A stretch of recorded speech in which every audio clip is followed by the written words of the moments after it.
El olor a líquido de frenos es inconfundible, dulce, metálico y absolutamente letal. Mi coche colgaba en el vacío. La niebla de los picos de Europa devoraba el capó destrozado. El roble centenario que detuvo mi caída crujía bajo el peso del acero retorcido. Mi clavícula derecha estaba partida en 3 lugares exactos. La sangre caliente me bajaba por el cuello, empapando la blusa de seda blanca. Pero no grité, no me moví.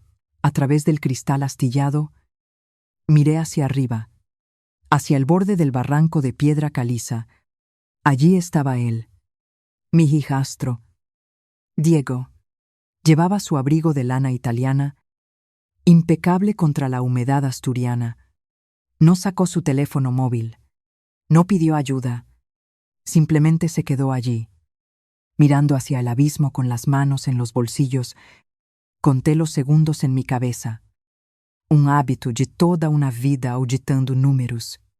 134 segundos.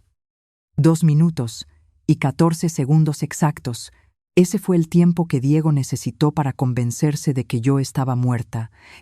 Luego, dio media vuelta con una calma escalofriante. Escuché el motor de su todoterreno negro arrancar. El sonido de los neumáticos sobre la grava húmeda se alejó lentamente por la carretera de montaña. Me había dejado para morir en el frío. El frío de Asturias no es un frío normal. Es una humedad pesada, antigua, que se infiltra en los huesos y paraliza los pulmones. La niebla, la eterna niebla de estas montañas, comenzó a entrar por la ventana rota de mi vehículo. Sentí el sabor a hierro en mi boca. Mi mente, entrenada durante 40 años para encontrar discrepancias en libros de contabilidad, empezó a procesar los datos del evento. Recordé el momento exacto en que pisé el pedal del freno en la curva más peligrosa del desfiladero. El pedal llegó hasta el fondo sin ofrecer ninguna resistencia. Recordé el olor químico persistente en el habitáculo antes del impacto y luego la presencia de Diego en el lugar exacto del accidente. Apenas unos segundos después de mi caída, la ecuación era simple, lineal y carente de toda emoción. No era un accidente de tráfico, era una liquidación de activos, y yo era el activo a eliminar. Cerré los ojos, intentando conservar el poco calor que le quedaba a mi cuerpo. El silencio de la montaña era absoluto, denso, roto únicamente por el goteo rítmico del aceite del motor sobre la roca húmeda. Cada gota era un segundo menos de vida. Pasaron 42 minutos de agonía silenciosa. Entonces, escuché el sonido de piedras cayendo por la ladera, pasos pesados, calculados, descendiendo por la pendiente casi vertical. No era Diego regresando para terminar el trabajo. El ritmo de la marcha era diferente, más táctico, más seguro. Una figura oscura emergió de la espesa niebla blanca, un hombre corpulento, con una chaqueta de lona desgastada y botas de montaña manchadas de barro oscuro. Se acercó a la puerta destrozada con la cautela de un cazador. Sus ojos, duros y grises como el granito de los picos de Europa, evaluaron la situación en una fracción de segundo. Me dijo que no hablara, que guardara el aire en mis pulmones. Su voz era un susurro áspero, el tono de un hombre acostumbrado a dar órdenes en situaciones críticas. Me dijo que se llamaba Mateo. Me dijo que era investigador privado, un antiguo oficial de la Guardia Civil que conocía cada palmo de estas montañas, y luego dijo las palabras que cambiaron el curso de mi existencia. Dijo que mi difunto marido lo había contratado. Ignacio sabía que esto iba a pasar. Mateo inmovilizó mi cuello con unas manos sorprendentemente suaves para su tamaño y rudeza. Sacó un pequeño botiquín táctico de su mochila. Me inyectó un analgésico potente directamente en el muslo. Mientras esperaba a que los equipos de rescate llegaran, me dio una instrucción muy clara, mirándome fijamente a los ojos. Me ordenó que cerrara los ojos, que relajara los músculos y que, pasara lo que pasara, me hiciera la muerta ante los paramédicos iniciales. Diego tenía que creer que había ganado la partida. Solo así tendríamos la ventaja táctica que necesitábamos. Asentí lentamente, sintiendo el roce del collarín improvisado. La oscuridad me envolvió mientras las sirenas comenzaban a aullar a lo lejos. Rompiendo la paz milenaria del valle, desperté en una habitación blanca y aséptica del Hospital Central de Oviedo. El pitido del monitor cardíaco marcaba un ritmo constante y monótono. 60 latidos por minuto. Mi mente estaba perfectamente lúcida. A pesar de los narcóticos que fluían por mis venas, miré el techo blanco y recordé exactamente de dónde venía. No nací en estas montañas de aristocracia maderera, escudos de armas y apellidos compuestos. Nací en un barrio obrero de Madrid. Rodeada de asfalto y escasez, fui huérfana a los 14 años. Aprendí muy pronto que el mundo es un lugar caótico, cruel y desordenado. Y aprendí que la única forma de sobrevivir a ese caos es imponer un orden absoluto. Me convertí en auditora forense. Pasé 4 décadas rastreando dinero oculto, desentrañando fraudes corporativos masivos. Pasé mi vida leyendo las mentiras que los hombres ricos y poderosos esconden en sus balances financieros. Los números nunca mienten. Las personas, en cambio, mienten cada vez que exhalan aliento. Conocí a Ignacio cuando él tenía 60 años y yo 55. Él era un gigante indiscutible de la industria maderera asturiana. Un hombre de manos ásperas, voz profunda y corazón noble, que olía permanentemente a pino recién cortado y a lluvia de otoño. Me contrató desde Madrid para auditar sus múltiples empresas antes de una gran fusión. Encontré un orden impecable en sus cuentas. Para mi absoluta sorpresa, encontré paz en su compañía. Nos casamos 3 años después, en una ceremonia íntima. Dejé el ruido ensordecedor del asfalto de Madrid por las casonas de piedra y los valles profundos del norte de España. Pero mi llegada no fue celebrada por todos.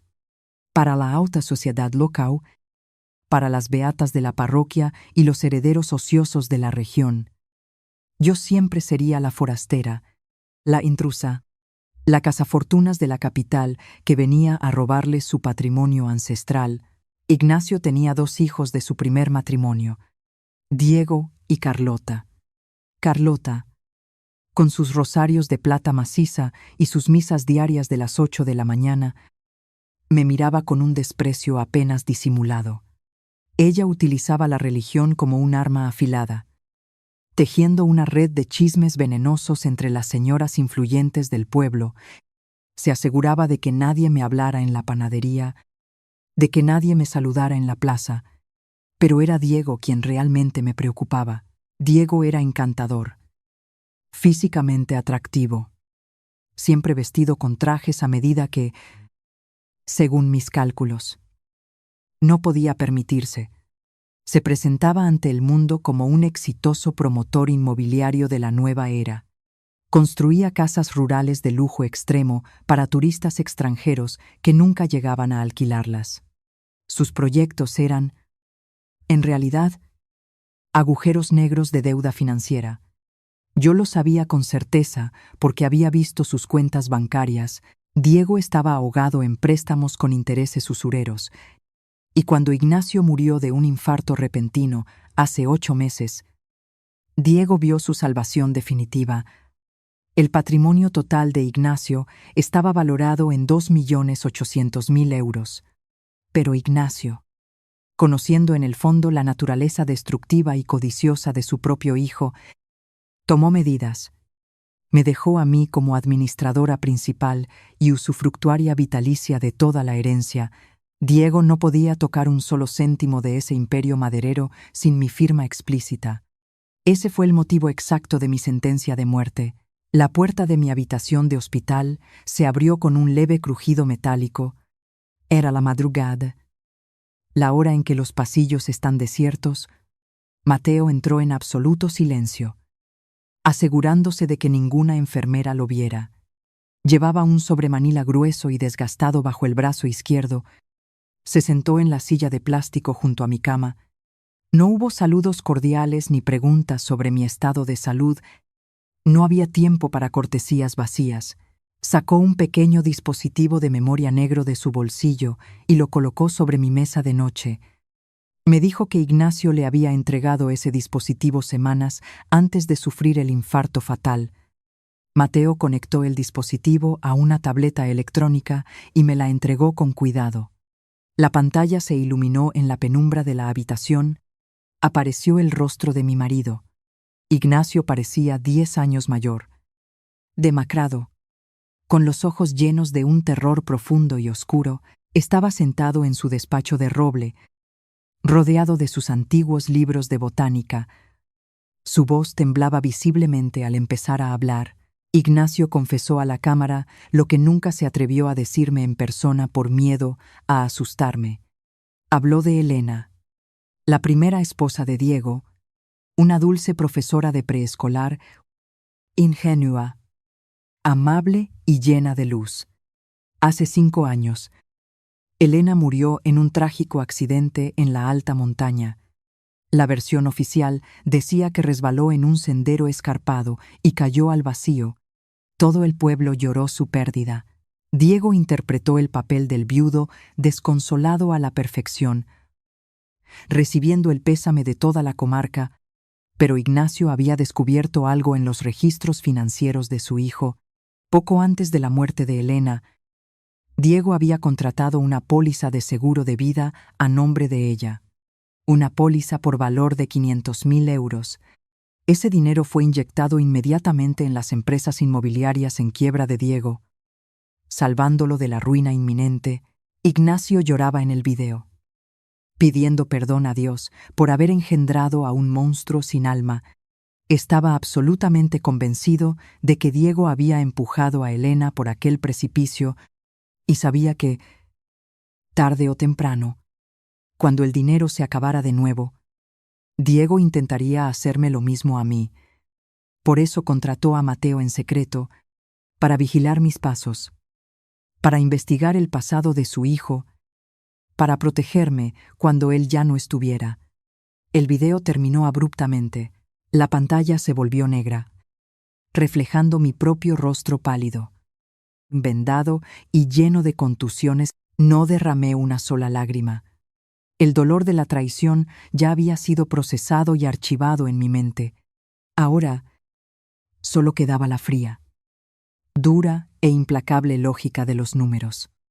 Mateo abrió el sobremanila y esparció su contenido sobre mis sábanas blancas de hospital. Eran los resultados tangibles de sus meses de investigación clandestina. Había fotografías impresas en alta resolución. Había registros bancarios obtenidos mediante métodos poco ortodoxos y había una pequeña unidad de almacenamiento con grabaciones de video de seguridad. Mateo reprodujo una de las grabaciones en la tableta. Era la cámara de seguridad exterior del taller mecánico del pueblo, fechada 2 días antes de mi supuesto accidente. En la imagen en blanco y negro, vi a Diego hablando con Javier. Javier era un mecánico local conocido por sus enormes deudas de juego y sus manos perpetuamente temblorosas. Vi a Diego entregándole un sobre grueso y opaco. Vi a Javier asintiendo nerviosamente, limpiándose la grasa del mono de trabajo antes de guardar el sobre en su pecho. Luego, miré los extractos bancarios que Mateo había conseguido rastrear. Mostraban una transferencia oculta a través de una sociedad pantalla registrada a nombre de un testaferro. 15.000 euros exactos. Ese era el valor de mercado que Diego le había puesto a mi vida. 15.000 miserables euros para que un mecánico desesperado cortara los conductos de los frenos de mi coche. Toqué el papel del extracto bancario con mi mano izquierda. La única extremidad que podía mover sin sentir un dolor punzante. Sentí la textura de la tinta sobre el papel. Diego creía firmemente que me había eliminado del tablero. Creía que el camino hacia los 2.800.000 euros estaba completamente despejado. Creía que podía asesinar a 2 mujeres inocentes y salir impune, protegido por su apellido ilustre y su sonrisa arrogante. Pero cometió un error de cálculo fundamental en su plan perfecto. No entendió con quién se había casado su padre. Yo no soy una aristócrata de provincias que se desmaya ante el primer indicio de escándalo. Soy una auditora forense. He pasado mi vida entera destruyendo a hombres poderosos, arrogantes y crueles utilizando sus propios recibos. Diego le puso un precio de 15.000 euros a mi vida, pero olvidó una cosa muy importante. Yo cuento cada mentira, y la auditoría de su vida acaba de empezar. Dobleo papel con extrema lentitud, asegurándome de que el pliegue fuera perfectamente recto bajo la luz amarillenta de la lámpara del hospital. El sonido del papel crujiendo era lo único que rompía el silencio de la madrugada en aquella habitación aséptica. Mateo me observaba desde la esquina, con su postura rígida y sus ojos oscuros fijos en mis manos vendadas. Guardé el extracto bancario en la carpeta de cuero desgastado que Ignacio me había dejado. El alta médica llegó 3 días después, acompañada de una lista interminable de analgésicos y advertencias sobre mi fragilidad. El viaje de regreso a la finca fue un ejercicio prolongado de tortura física y resistencia mental.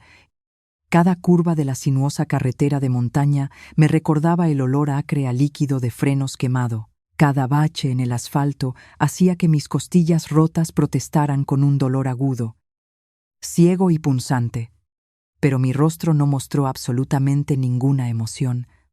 Mateo conducía en un silencio sepulcral, respetando el espacio de mi concentración.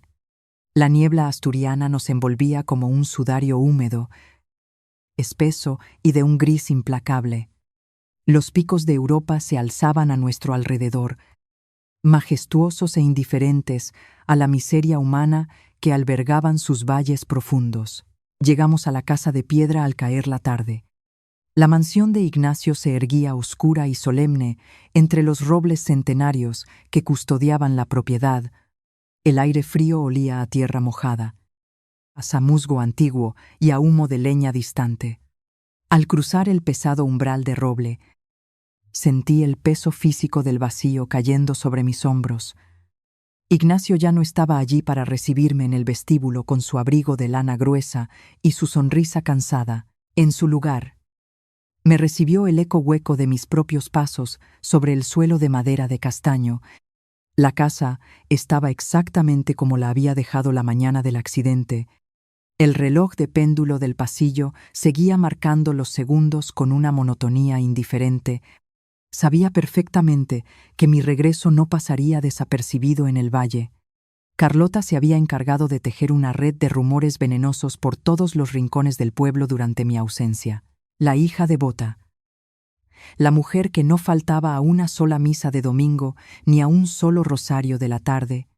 Ella había convencido a la parroquia entera de que yo era una viuda desquiciada y peligrosa, una forastera de Madrid que había perdido la razón tras el violento impacto contra el roble, una cazafortunas vulgar que se aferraba desesperadamente a las paredes de una casa que, según ellos, no le pertenecía. El aislamiento social era una táctica antigua, predecible, pero tremendamente efectiva en estas comunidades cerradas. Lo comprobé a la mañana siguiente, cuando bajé al pueblo para comprar provisiones básicas. Al entrar en la panadería, las conversaciones animadas se detuvieron de forma abrupta. El silencio cayó sobre el pequeño local como una losa de granito. Las miradas furtivas se clavaban en mi bastón de madera y en las cicatrices amoratadas que cruzaban mi rostro. El panadero me entregó la barra de pan sin atreverse a mirarme a los ojos, murmurando el precio hacia el suelo. Al salir a la calle empedrada, vi a las señoras del coro de la iglesia cruzando de acera apresuradamente para no coincidir conmigo. Carlota había construido un muro invisible pero impenetrable de desprecio a mi alrededor. Quería asfixiarme psicológicamente, privarme de cualquier contacto humano o muestra de empatía. Quería que la soledad aplastante de la montaña me empujara a hacer las maletas y abandonar Asturias para siempre. Pero Carlota cometió el error de juzgarme bajo sus propios estándares de debilidad emocional. Carlota no entendía la verdadera naturaleza de mi mente. El silencio no me asusta, ni me intimida, ni me hace dudar. El silencio es el entorno natural de un auditor forense. El silencio me permite escuchar con absoluta claridad el sonido de los números cayendo en su lugar exacto. Me instalé en el despacho principal de Ignacio. Cerrando la pesada puerta doble a mis espaldas, las paredes estaban forradas de libros de botánica, enciclopedias antiguas y registros madereros de hace más de un siglo. Encendí el ordenador portátil sobre el escritorio de caoba maciza. La luz fría y azulada de la pantalla iluminó mi rostro en la penumbra de la habitación silenciosa. Abrí los archivos encriptados que Mateo había extraído del disco duro oculto en la caja fuerte. Comencé a trazar el mapa financiero de la vida de mi hijastro. Una vida construida enteramente sobre cimientos de arena, mentiras corporativas y una arrogancia desmedida. Diego se presentaba ante la alta sociedad asturiana como un visionario moderno del sector inmobiliario, un promotor audaz de casas rurales de lujo que iba a modernizar la economía estancada de la región. Llevaba trajes a medida cortados en Madrid y conducía coches alemanes de alta gama que cambiaba cada 2 años, pero los números contaban una historia completamente diferente, una historia de ruina inminente.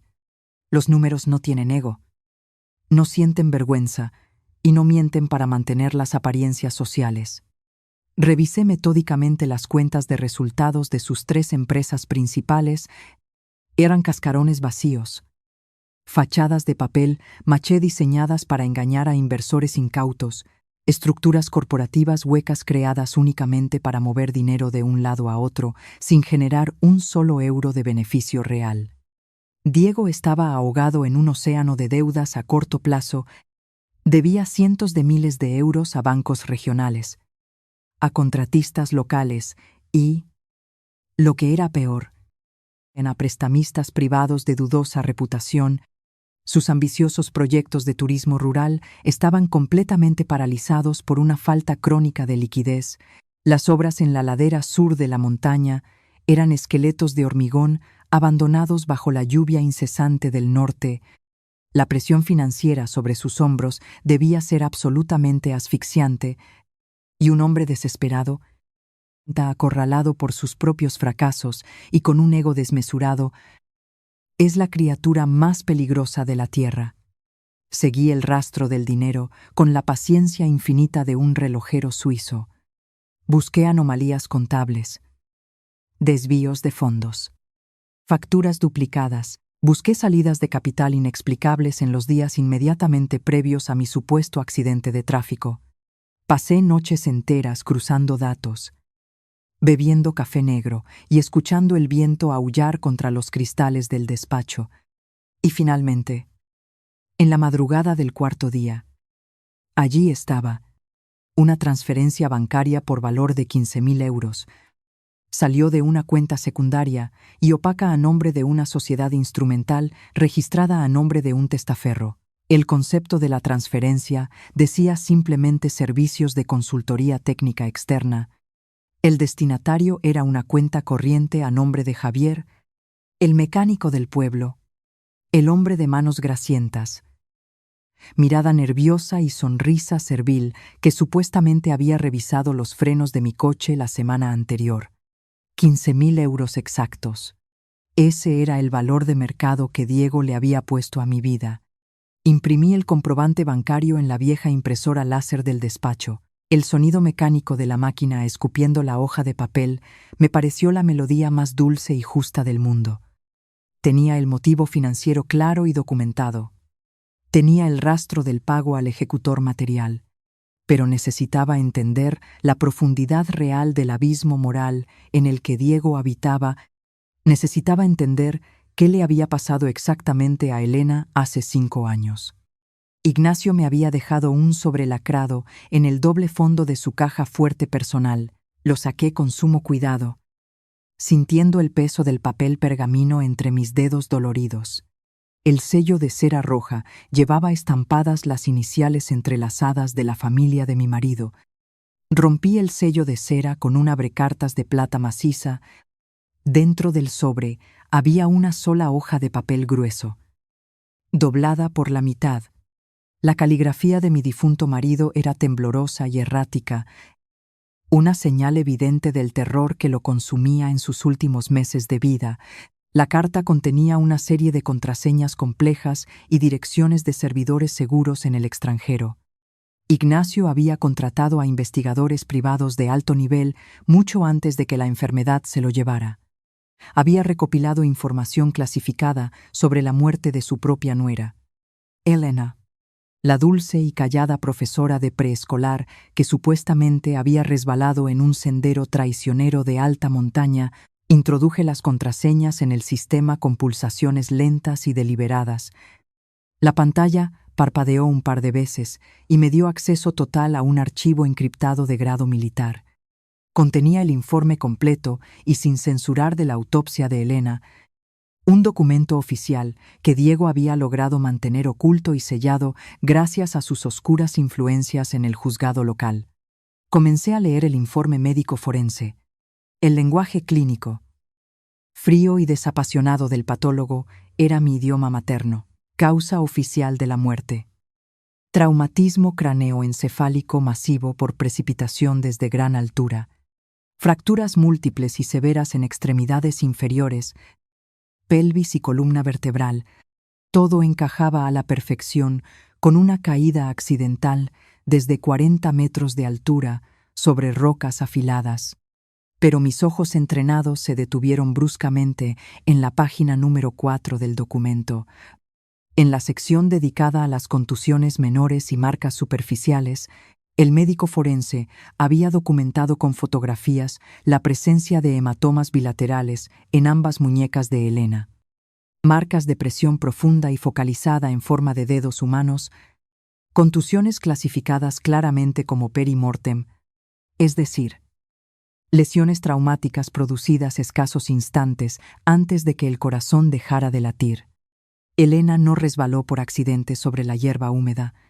Alguien la sujetó por las muñecas con una fuerza física brutal y despiadada. Alguien la sostuvo suspendida sobre el vacío del barranco. Pude imaginar la escena con una claridad visual que me heló la sangre en las venas. El viento helado de la montaña golpeando el rostro pálido de Elena, el terror absoluto y paralizante en sus ojos muy abiertos al mirar hacia el abismo bajo sus pies, y Diego, mirándola fijamente desde el borde seguro, esperando el momento exacto y calculado para abrir las manos y soltarla, para cobrar los 500.000 euros de su póliza de seguro de vida, un seguro que él mismo había ampliado significativamente apenas 3 meses antes de aquella excursión fatal. Cerré los ojos y tomé una respiración profunda. Sintiendo el tirón en mis costillas fisuradas, el aire de la habitación de repente me pareció denso, pesado y difícil de respirar. Diego no era simplemente un hijastro codicioso y un empresario fracasado, era un depredador calculador que había perfeccionado el arte de matar por beneficio económico, y Carlota lo sabía. Carlota, con sus rosarios de plata, sus golpes de pecho y sus misas diarias al amanecer, había encubierto a un asesino. Había protegido a su hermano para salvaguardar el buen nombre y el estatus social de la familia. La hipocresía monumental de esa mujer me revolvió el estómago de una forma visceral. Llamé a Mateo de inmediato, utilizando un teléfono de prepago no rastreable. El exguardia civil llegó a la casa menos de 1 hora después. Aparcando su todoterreno en la parte trasera de la finca, le mostré el informe de la autopsia directamente en la pantalla del ordenador. Mateo leyó las líneas sobre los hematomas en las muñecas en absoluto silencio.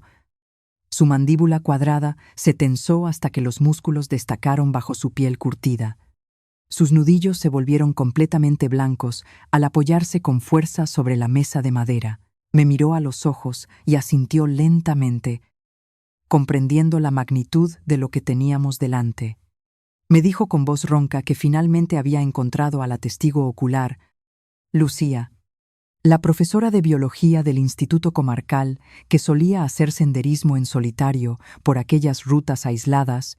Mateo había rastreado sus movimientos durante semanas y había logrado, con mucha delicadeza, que aceptara reunirse con nosotros.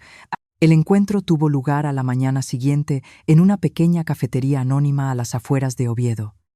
Lejos de las miradas curiosas y los oídos atentos de nuestro pequeño pueblo, Lucía era una mujer de 45 años, de aspecto frágil, hombros caídos y una mirada permanentemente asustadiza. Se sentó frente a nosotros en un rincón oscuro del local y pidió un té verde. Sus manos delgadas temblaban visiblemente al sostener la taza de porcelana blanca. Le aseguré con voz calmada y firme que estábamos allí única y exclusivamente para protegerla. Le dije que sabía perfectamente lo que había visto hace 5 años en la cresta de la montaña. Lucía rompió a llorar en silencio, bajando la cabeza. Las lágrimas resbalaban por sus mejillas pálidas sin que ella hiciera el menor esfuerzo por detenerlas o secarlas. Nos contó la verdad con una voz que apenas era un susurro quebrado. Aquel día de noviembre, la niebla en la montaña era inusualmente espesa, pero el viento la abrió durante unos breves segundos. Lucía estaba a unos 100 metros de distancia, oculta por casualidad entre unos arbustos altos de brezo.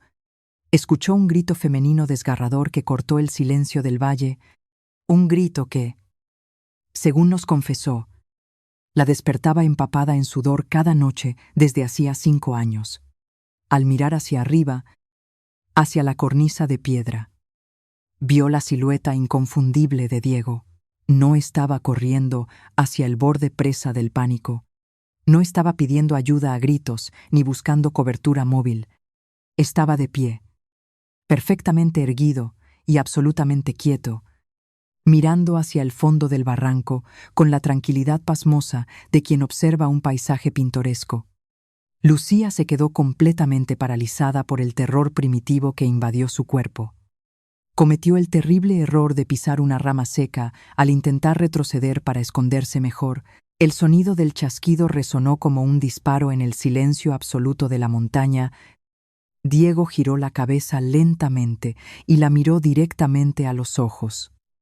La distancia física era grande, pero Lucía sintió la frialdad inhumana de esa mirada clavándose como un puñal en su alma. Al día siguiente, al salir de su casa para ir a trabajar, Lucía encontró una nota impresa bajo el limpiaparabrisas de su coche. No tenía remitente, ni firma, ni huellas dactilares. El texto decía simplemente que las montañas asturianas eran muy peligrosas para las mujeres que tenían la costumbre de caminar solas y que los accidentes trágicos e inesperados podían ocurrirle a cualquiera que no prestara atención por donde pisaba. Lucía guardó un silencio absoluto y aterrorizado durante 5 largos años. El miedo constante la había convertido en un fantasma marchito en su propia vida. La miré fijamente a los ojos llorosos y le puse mi mano izquierda sobre la suya temblorosa. Le dije con una convicción absoluta que el tiempo de vivir con miedo había terminado para siempre. Le pedí formalmente que testificara ante un juez. Le prometí, empeñando mi propia vida en ello, que yo misma me encargaría de que Diego no volviera a pisar una montaña en libertad el resto de sus días. Lucía miró a Mateo, buscando confirmación en su rostro estoico, y luego me miró a mí. Vio la determinación fría, calculadora e inquebrantable en mis ojos, asintió lentamente con la cabeza, secándose las lágrimas con el dorso de la mano. Teníamos a nuestra testigo clave. Regresé a la finca aquella tarde con una sensación profunda de triunfo silencioso latiendo en mi pecho, pero el enemigo no estaba inactivo, ni mucho menos derrotado. 2 días después de la reunión en Oviedo, un coche oficial del juzgado subió lentamente por el camino de grava de mi casa. Un funcionario judicial con rostro aburrido me entregó un sobreoficial de tamaño folio. Firmé el acuse de recibo con mi mano izquierda. manteniendo el pulso perfectamente firme. Entré en la casa. Cerré la puerta y abrí el documento en el vestíbulo. Era una notificación formal del juzgado de primera instancia de la capital de la provincia. Diego y Carlota, actuando de forma conjunta, habían presentado una demanda civil de extrema gravedad. Solicitaban formalmente mi incapacitación legal absoluta. Argumentaban en el escrito que el violento accidente de tráfico me había dejado graves e irreversibles secuelas neurológicas. Afirmaban bajo juramento que yo sufría de paranoia severa, demencia senil temprana y delirios crónicos de persecución, que era un peligro inminente para mí misma y, sobre todo, para la correcta gestión del vasto patrimonio de mi difunto marido. Habían adjuntado al expediente decenas de declaraciones juradas firmadas por varios vecinos del pueblo, gente devota de la parroquia de Carlota que aseguraba falsamente haberme visto hablar sola por las calles a altas horas de la noche, gente que afirmaba por escrito que yo acusaba a fantasmas imaginarios de querer asesinarme, y lo más audaz, cínico y peligroso de todo el documento, habían incluido un informe pericial técnico firmado y sellado por Javier, el mecánico del pueblo. El informe certificaba de manera categórica que los frenos de mi coche habían fallado exclusivamente por un desgaste natural y una negligente falta de mantenimiento por mi parte. Concluía que no había absolutamente ningún rastro de sabotaje, corte o manipulación externa en los conductos del líquido de frenos. Querían encerrarme legalmente en una institución mental de por vida, querían arrebatarme el control absoluto de las cuentas bancarias, las propiedades y los fondos de inversión para que Diego pudiera saldar sus deudas millonarias. Era un movimiento legal brillante, nacido de la desesperación más absoluta y ejecutado de forma despiadada. Si lograban convencer a un juez para que me declarara mentalmente incapacitada, todo mi meticuloso trabajo forense sería destruido. Mis pruebas serían desestimadas inmediatamente, como las fantasías paranoicas de una anciana loca y resentida. Caminé lentamente hasta el despacho y me senté en el sillón de cuero de Ignacio. Leí la demanda completa 3 veces, analizando cada coma, cada artículo legal citado y cada mentira redactada. No sentí pánico en ningún momento. No sentí rabia, ni indignación, ni miedo a perder mi libertad. Sentí una profunda, oscura y reconfortante satisfacción profesional. Mis hijastros acababan de cometer el error táctico definitivo que sellaría su destino. Al llevarme voluntariamente a un tribunal civil para intentar destruirme, me estaban entregando en bandeja de plata exactamente lo que yo necesitaba: un escenario oficial, un juez con autoridad legal y un registro público e imborrable de los hechos. Pasé las siguientes 2 semanas encerrada sin salir del despacho. Trabajando en un estado de concentración absoluta, dormía apenas 3 horas por noche en un pequeño sofá junto al escritorio. El dolor punzante de mis costillas se había convertido en un simple ruido de fondo al que ya no prestaba la más mínima atención. Estaba construyendo la obra maestra de mi carrera profesional, un dossier forense exhaustivo de 600 páginas, dividido meticulosamente en 6 partes impecables. Documenté con pruebas irrefutables cada transferencia bancaria ilícita, cada empresa fantasma creada en paraísos fiscales, cada contradicción técnica y temporal en el informe falso del mecánico. Incluí en un dispositivo de memoria las grabaciones de video de alta definición de la cámara del salpicadero que Mateo había recuperado del coche siniestrado. Incluí el informe original de la autopsia de Elena, con las fotografías de las contusiones en las muñecas, y adjunté la declaración jurada, firmada ante notario, de Lucía detallando lo que vio en la montaña. Contraté a un abogado penalista en Madrid, rechazando a cualquier letrado local que pudiera estar influenciado por el apellido de mi marido. Un antiguo fiscal del Estado, temido en los tribunales por su crueldad verbal en los interrogatorios y su absoluto desprecio por las influencias políticas locales. Le envié el dossier completo a través de un servicio de mensajería blindada y segura. Su respuesta, recibida 24 horas después, fue una sola línea de texto en mi teléfono. Los vamos a destruir por completo. Llegó finalmente el día fijado para la vista preliminar de incapacitación. El cielo de Asturias amaneció de un gris plomizo, amenazando con descargar una tormenta violenta sobre el valle. Me vestí con extrema lentitud, eligiendo un traje sastre de corte clásico en color azul marino oscuro. Me recogí el pelo canoso en un moño tirante, perfecto, y sin un solo mechón fuera de lugar. Tomé mi bastón de madera oscura con empuñadura de plata y salí de la casa. Mateo me acompañó en el coche hasta las imponentes puertas de roble del juzgado provincial.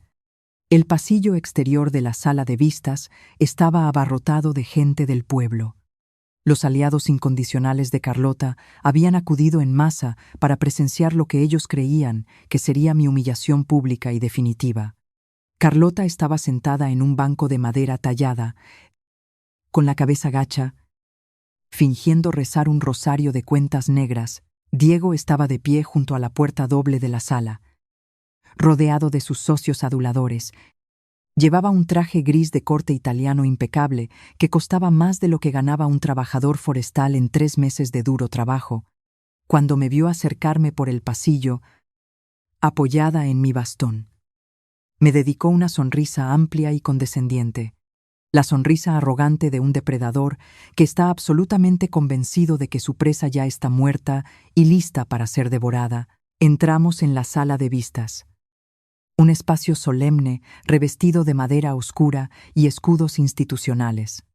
El juez, un hombre mayor de mirada cansada y gesto severo, tomó asiento en el estrado y exigió silencio. El abogado civil de Diego comenzó su exposición inicial con gran teatralidad. Habló durante 20 minutos con un tono repugnante de falsa compasión y preocupación familiar. Habló de la terrible tragedia de mi accidente de tráfico y de cómo mi frágil mente anciana no había podido soportar el trauma físico y emocional. Pidió formalmente al juez que me protegiera de mí misma y de mis delirios, otorgando la tutela legal y financiera a mis amorosos y preocupados hijastros. Yo me mantuve sentada en mi silla con la espalda completamente recta y en absoluto silencio. Mi rostro era una máscara de mármol impenetrable. Sin parpadear, sin mostrar la más mínima reacción a sus mentiras, cuando el abogado de Diego finalmente terminó su discurso y se sentó, el juez miró por encima de sus gafas hacia nuestra mesa. Le dio la palabra a mi representante legal para que presentara nuestra defensa contra la petición de incapacitación. Mi abogado se puso en pie con una lentitud calculada y deliberada. Se abotonó la chaqueta del traje oscuro con un gesto elegante. No llevaba ni un solo papel en la mano, ni miró sus notas. No miró al juez, ni al secretario judicial. Miró directa y fijamente a los ojos de Diego al otro lado de la sala. La sonrisa arrogante en el rostro perfectamente afeitado de mi hijastro vaciló por una minúscula fracción de segundo. Mi abogado se aclaró la garganta, rompiendo el silencio sepulcral de la sala. Su voz resonó contra las paredes de madera con la frialdad cortante del acero afilado. Señoría, no estamos aquí hoy para discutir la salud mental de mi clienta, la cual es absolutamente excepcional. Estamos aquí para presentar ante este tribunal pruebas documentales y periciales concluyentes de un intento de asesinato premeditado y para demostrar, más allá de toda duda razonable, que el hombre sentado en esa silla mató a sangre fría a su primera esposa hace exactamente 5 años. El silencio que cayó sobre la sala fue tan absoluto y pesado que resultaba ensordecedor. El aire se volvió repentinamente denso. Cargado de una tensión eléctrica a punto de estallar, la auditoría de sus vidas había llegado oficialmente a los tribunales. El rostro de Diego, hasta ese instante adornado con una sonrisa de superioridad, se desmoronó como una fachada de yeso barato. Sus ojos oscuros se clavaron en mi abogado con una mezcla de incredulidad y pánico primitivo. A su lado, Carlota dejó escapar un pequeño jadeo, llevándose una mano temblorosa al pecho, justo sobre su cruz de oro macizo. El juez, un hombre de rostro severo y canas prematuras, se inclinó hacia adelante, apoyando ambos codos sobre la pesada mesa de caoba. Exigió saber de inmediato qué significaba esa interrupción en una vista civil por incapacidad. Mi abogado no alzó la voz. No le hacía falta, con la precisión de un cirujano. Extrajo de su maletín, de cuero, una unidad de memoria y solicitó permiso para proyectar un archivo de video. El juez asintió, y las persianas del juzgado se cerraron, sumiendo la sala en una penumbra expectante.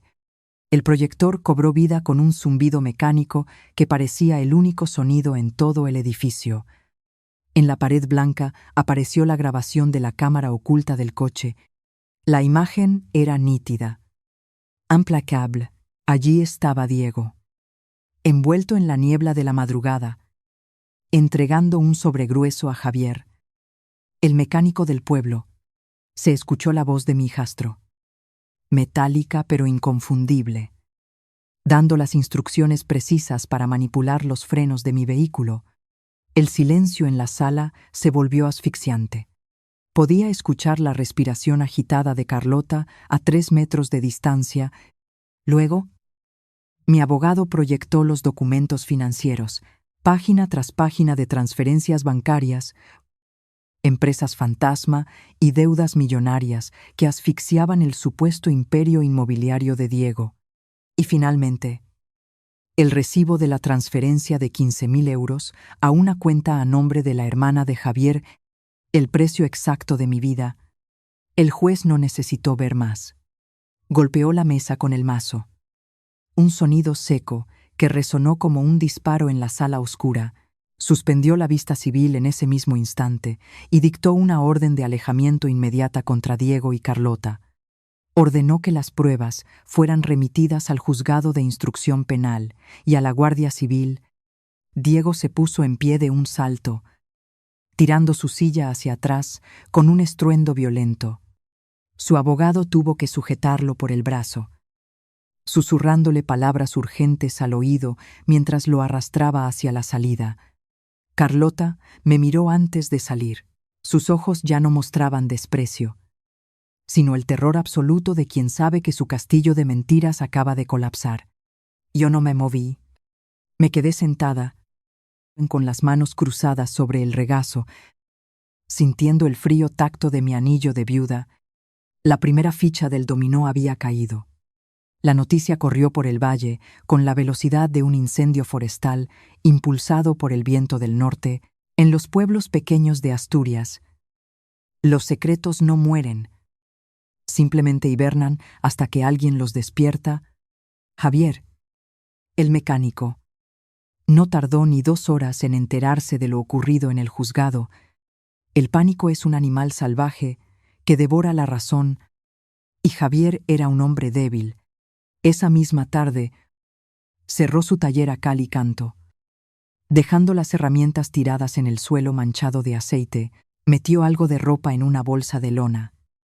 Vació la caja fuerte donde guardaba el dinero sucio y subió a su furgoneta.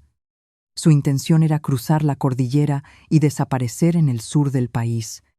Pero Mateo, mi investigador, llevaba días vigilando cada uno de sus movimientos. Mateo no intervino.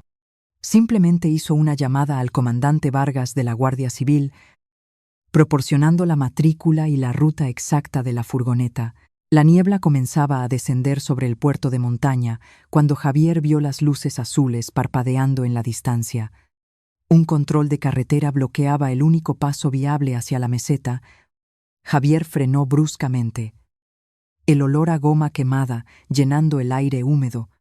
2 agentes armados se acercaron a su ventanilla, iluminando su rostro sudoroso con linternas potentes. No opuso resistencia. Sus manos temblaban tanto que apenas pudo entregar su documentación. Lo llevaron al cuartel de la Guardia Civil, un edificio de piedra gris que parecía absorber el frío de la montaña. El comandante Vargas se hizo cargo del interrogatorio personalmente. Vargas era un hombre meticuloso, que conocía el peso del apellido de mi difunto marido en la región, pero ante las pruebas documentales que mi abogado le había entregado, el nombre de la familia ya no era un escudo, era una diana. Vargas dejó a Javier solo en la sala de interrogatorios durante 3 horas de silencio. Bajo una luz fluorescente que parpadeaba ligeramente, escuchando el tic-tac del reloj de pared, cuando Vargas finalmente entró, no alzó la voz. Desplegó sobre la mesa de metal las fotografías de los bajos de mi coche destrozado. Luego, colocó al lado los extractos bancarios con los 15.000 euros. Javier comenzó a llorar. Un llanto patético, ronco. El sonido de un hombre que sabe que su vida ha terminado. Intentó balbucear excusas. Decir que Diego lo había amenazado, que él no quería hacerlo. Vargas lo dejó hablar, tomando notas con una lentitud calculada, y entonces Vargas sacó una última fotografía. Era una imagen del equipo de escalada de Elena, la primera esposa de Diego, recuperado hace 5 años. Vargas le preguntó a Javier por qué el corte en la cuerda de seguridad presentaba las mismas marcas de fricción que los tubos de freno de mi coche. El mecánico se derrumbó por completo. La culpa acumulada durante un lustro le rompió el pecho. Confesó todo. Confesó haber manipulado los frenos de mi vehículo por orden directa de Diego. Confesó haber saboteado el arnés y la cuerda de Elena 5 años atrás, a cambio de saldar una deuda de juego que amenazaba su vida. Pero la revelación más devastadora estaba por llegar. Javier, buscando desesperadamente reducir su condena, ofreció un nombre más.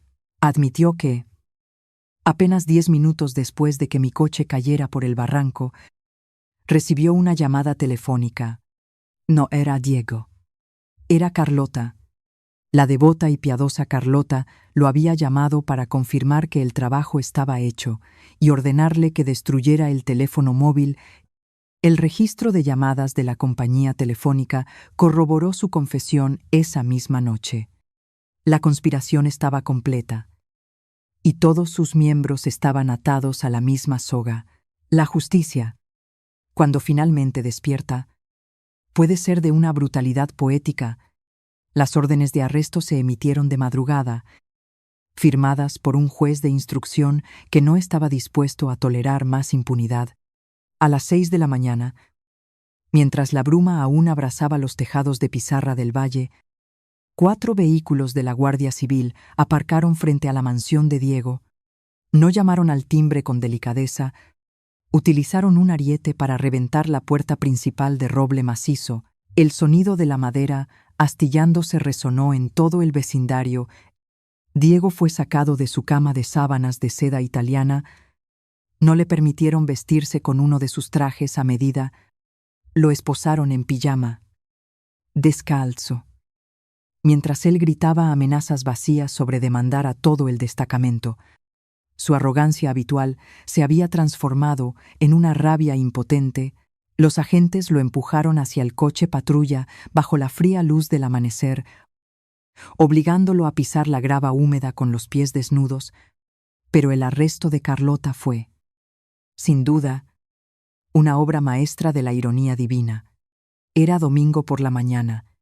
Carlota se encontraba en la iglesia parroquial, sentada en la primera fila, vestida con un abrigo de lana oscura y su habitual collar de perlas.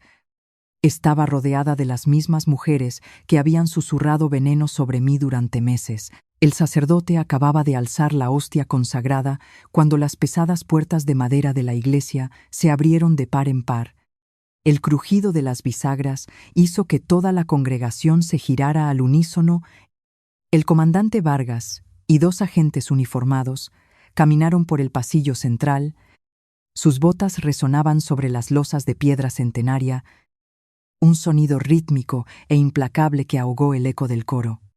Vargas se detuvo justo al lado del banco de Carlota. No esperó a que terminara la misa, con voz firme, que resonó en la acústica perfecta del templo, le informó de sus derechos y de los cargos por conspiración para cometer asesinato. Carlota se quedó paralizada, con los ojos muy abiertos, el rostro pálido como el mármol del altar. Intentó mirar a sus amigas, buscando apoyo, buscando que alguien interviniera, pero las mujeres que antes la adulaban ahora se apartaban de ella como si fuera portadora de la peste. El silencio en la iglesia era absoluto, roto únicamente por el tintineo metálico de las esposas, cerrándose alrededor de las muñecas de Carlota. La sacaron por el pasillo central, frente a los ojos juzgadores de todo el pueblo, su fachada de rectitud moral, construida durante décadas, se hizo añicos contra el suelo de piedra. Esa mañana, mientras tomaba mi té negro en la galería de la finca, vi pasar los coches patrulla a lo lejos. No sentí alegría, no sentí lástima, solo sentí la profunda y fría satisfacción de un balance contable que finalmente cuadraba a la perfección. El juicio se celebró en la capital de la provincia, lejos de la influencia local que la familia había ejercido durante generaciones. Duró 4 semanas, 4 semanas de disección pública, donde cada mentira, cada deuda y cada acto de crueldad fueron expuestos bajo la luz inclemente de la sala de vistas. La fiscalía me ofreció un acuerdo. Diego estaba dispuesto a declararse culpable del intento de asesinato contra mí. A cambio de que se retiraran los cargos por la muerte de Elena, quería salvarse de la prisión permanente revisable. Mi respuesta fue inmediata y categórica: no habría acuerdos, no habría rebajas. Yo no estaba allí solo para vengar mis huesos rotos. Estaba allí para darle voz a una mujer que llevaba 5 años silenciada bajo la tierra. El juicio fue un asedio metódico. Mi abogado y el fiscal trabajaron en perfecta sincronía, desmantelando la vida de Diego, pieza por pieza. Presentaron los informes financieros que demostraban su bancarrota inminente en el momento de la muerte de Elena. Demostraron cómo el $500,000 del seguro de vida fue inyectado inmediatamente en sus empresas fantasma. Llamaron a declarar a los peritos forenses, quienes explicaron con detalle clínico las marcas de contusión bilateral en las muñecas de Elena, marcas que demostraban que no resbaló, sino que fue sujetada por la fuerza antes de ser arrojada al vacío. Pero el golpe de gracia llegó en la 3ª semana. Mateo había logrado convencer a Lucía, la profesora de biología y senderista, para que testificara. Lucía subió al estrado temblando, aferrando su bolso con manos pálidas, pero cuando comenzó a hablar, su voz adquirió una fuerza inesperada. Relató cómo, aquella tarde de niebla, escuchó un grito desgarrador que cortó el viento. Relató cómo corrió hacia el borde del acantilado y vio a Diego de pie, mirando hacia el abismo. No estaba pidiendo ayuda, no estaba llorando, estaba absolutamente inmóvil, con las manos en los bolsillos, observando la caída con la frialdad de un entomólogo estudiando un insecto. Lucía también entregó al tribunal la carta anónima que recibió días después, amenazando a sus hijos si alguna vez hablaba de lo que había visto. La caligrafía coincidía perfectamente con la de Diego. El castillo de naipes se derrumbaba, pero Diego aún mantenía su máscara de indignación. Hasta que lo llamaron a declarar, el fiscal, un hombre implacable de mirada gélida, lo interrogó durante horas sobre sus finanzas, sus mentiras y sus movimientos. Diego respondía con evasivas, alzando la voz, mostrando su naturaleza narcisista y controladora ante el jurado. Entonces, el fiscal sacó una pequeña caja de pruebas. Dentro había un anillo de diamantes, el anillo de compromiso de Elena, El fiscal le preguntó a Diego cómo era posible que ese anillo hubiera sido encontrado en la caja fuerte de su dormitorio si supuestamente Elena lo llevaba puesto el día que cayó por el barranco. El informe de levantamiento del cadáver indicaba claramente que el anillo no estaba en el cuerpo. Diego palideció. Su mandíbula se tensó. Intentó articular una respuesta. Decir que ella se lo había quitado antes de escalar, que lo había dejado en casa, pero el fiscal proyectó una fotografía tomada por la propia Elena en la cumbre, minutos antes de morir. En la foto, Elena sonreía a la cámara, y el anillo brillaba claramente en su dedo anular. Diego se lo había arrancado del dedo después de asesinarla, o justo antes de empujarla. Ese pequeño trozo de metal y carbono fue el ancla que lo arrastró al fondo del océano. Diego se quebró en el estrado. No confesó, pero su silencio prolongado, su respiración errática y la mirada de terror absoluto en sus ojos fueron más elocuentes que cualquier admisión de culpa. El jurado deliberó durante menos de 8 horas. El veredicto fue unánime. Culpable de asesinato en primer grado por la muerte de Elena, culpable de intento de asesinato en primer grado contra mí. El juez dictó sentencia sin que le temblara la voz. Prisión permanente revisable para Diego. Pasaría el resto de su vida natural encerrado en una celda de hormigón, despojado de sus trajes, de su dinero y de su falso prestigio. Carlota fue condenada a 15 años de prisión por conspiración y encubrimiento. Javier recibió 12 años, gracias a su cooperación. Pero su vida en el valle había terminado para siempre. Mientras los guardias esposaban a Diego para llevárselo, él giró la cabeza y me miró por última vez. Sus ojos estaban vacíos, desprovistos del alma que nunca tuvo. Yo le sostuve la mirada sin parpadear, sin mostrar una sola emoción. No le di el placer de ver mi triunfo. Simplemente me di la vuelta y salí de la sala del tribunal, escuchando el sonido de las pesadas puertas cerrándose a mis espaldas. El invierno llegó a los picos de Europa con una ferocidad inusual aquel año. La nieve cubrió los tejados de pizarra y silenció los bosques de robles, enterrando los pecados del pasado bajo un manto blanco e inmaculado. La finca de mi difunto marido volvió a ser un lugar de paz. El silencio ya no era opresivo, sino reconfortante. Una semana después de la sentencia, me reuní con los abogados del patrimonio. Vendí las empresas inmobiliarias en quiebra de Diego por una fracción de su valor, liquidando las deudas y limpiando el nombre de la familia. Con el dinero restante del seguro de vida que Diego había robado, establecí una fundación, una beca universitaria a nombre de Elena, destinada a mujeres jóvenes de entornos rurales que desearan estudiar ciencias. Era mi forma de asegurarme de que su nombre no fuera recordado por cómo murió, sino por la luz que podría haber traído al mundo. Esa misma tarde, Mateo vino a visitarme a la finca. Aparcó su viejo todoterreno frente a la entrada y caminó por la nieve crujiente. Con las manos metidas en los bolsillos de su abrigo de lana, le preparé café fuerte, como a él le gustaba, y nos sentamos frente a la chimenea del despacho de Ignacio.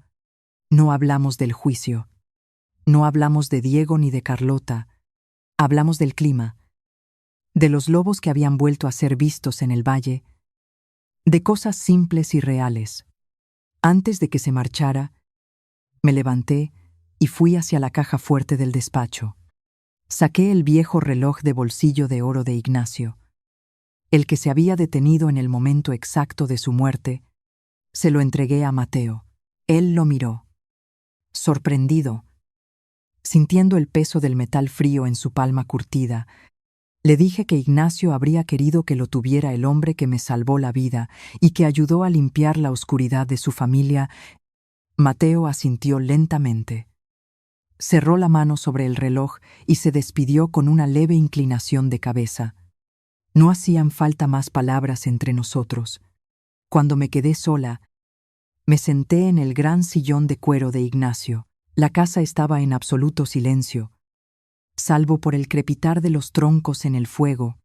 Saqué del bolsillo de mi chaqueta la última carta que Ignacio me había dejado, la carta que había encontrado junto a las contraseñas, a la que había guardado sin leer hasta que todo terminara.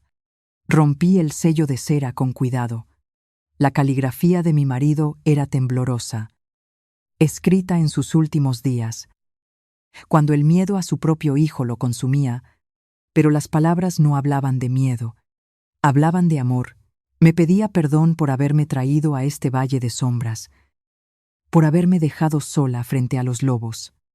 Me decía que yo era lo más puro y fuerte que había conocido en su vida, y me pedía una última cosa. Me pedía que, cuando la tormenta pasara, no dejara que la amargura endureciera mi corazón. Me pedía que volviera a mirar las montañas no como una prisión, sino como el hogar que él siempre quiso darme. Doblé la carta y la guardé cerca de mi pecho. Me acerqué al gran ventanal del despacho. La niebla se estaba disipando lentamente, revelando los picos escarpados de las montañas, bañados por la luz dorada del atardecer. Eran hermosos, majestuosos, indiferentes a las miserias humanas, eternos. Durante toda mi vida, había sido una auditora, había contado cada céntimo, cada mentira, cada traición, buscando el equilibrio en un mundo caótico. Había calculado el precio de mi propia vida y había cobrado la deuda con intereses, pero mientras miraba la nieve brillar bajo el sol de invierno, sentí que una carga inmensa se desprendía de mis hombros. El balance estaba cerrado. Los números cuadraban. Ya no tenía que contar las mentiras de nadie. Por primera vez en mucho tiempo, respiré profundamente el aire frío de Asturias y decidí que, a partir de ese momento, solo contaría las cosas buenas,